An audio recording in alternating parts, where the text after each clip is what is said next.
বিএনপির প্রতি জনসমর্থন অনেকের হিংসার কারণ হওয়ায় ষড়যন্ত্র শুরু হয়েছে মন্তব্য করে দলটির ভারপ্রাপ্ত চেয়ারম্যান তারেক রহমান বলেছেন, প্রধান প্রতিপক্ষ দুর্বল হলেও আগামী নির্বাচন কঠিন হবে, তবে জনগণকে সাথে নিয়েই দেশ পরিচালনায় যেতে চায় বিএনপি। আরও জানাচ্ছেন আমিনুল ইসলাম।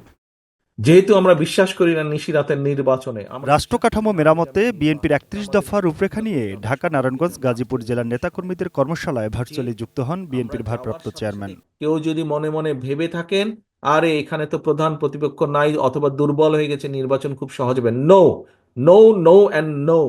আগামী নির্বাচনকে সামনে রেখে নেতাকর্মীদের প্রতি সতর্ক বার্তা দিয়ে তারেক রহমান বলেন, জনগণের সমর্থন যে কোনো মূল্যে ধরে রাখতে হবে। আমরা দেশ নিয়ে যেই চিন্তা ভাবনা করছি, দেশের মানুষকে নিয়ে যেই চিন্তা করছি, যেই কর্মসূচিগুলো দিয়েছি আমরা ৩১ দফার ভিতরে, এগুলোকে সফল করতে হলে আমাদেরকে জনগণের সমর্থন প্রয়োজন। জনগণের আস্থার ভিতরে আমাদেরকে থাকতে হবে এবং সে কারণে আমাদের প্রত্যেককে আমাদের অবস্থান থেকে যেটি সঠিক সেই কাজটি করতে হবে। ডিজাইন, এলিগেন্স, বিউটি, সেরা পণ্য সবার জন্য জেভিকো। বিএনপি এই মুহূর্তে ইনশাল্লাহ আল্লাহর রহমতে বাংলাদেশের অধিকাংশ মানুষের সমর্থন এনজয় করছে।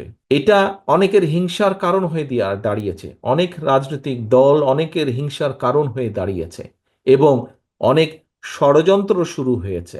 বিএনপির ভারপ্রাপ্ত চেয়ারম্যান বলেন, স্বৈরাচারের মাথা পালিয়ে গেছে, কিন্তু তাদের লেজ রয়ে গেছে। তাদের বিরুদ্ধে সচেতন থাকতে পরামর্শ দিয়ে তারেক রহমান বলেন, নিজেদের ভেতরে এজেন্ট ঢুকে গেছে। বাংলাদেশের স্বাধীনতার বিরুদ্ধে, সার্বভৌমত্বের বিরুদ্ধেও ষড়যন্ত্র অব্যাহত রয়েছে, থেমে যায়নি।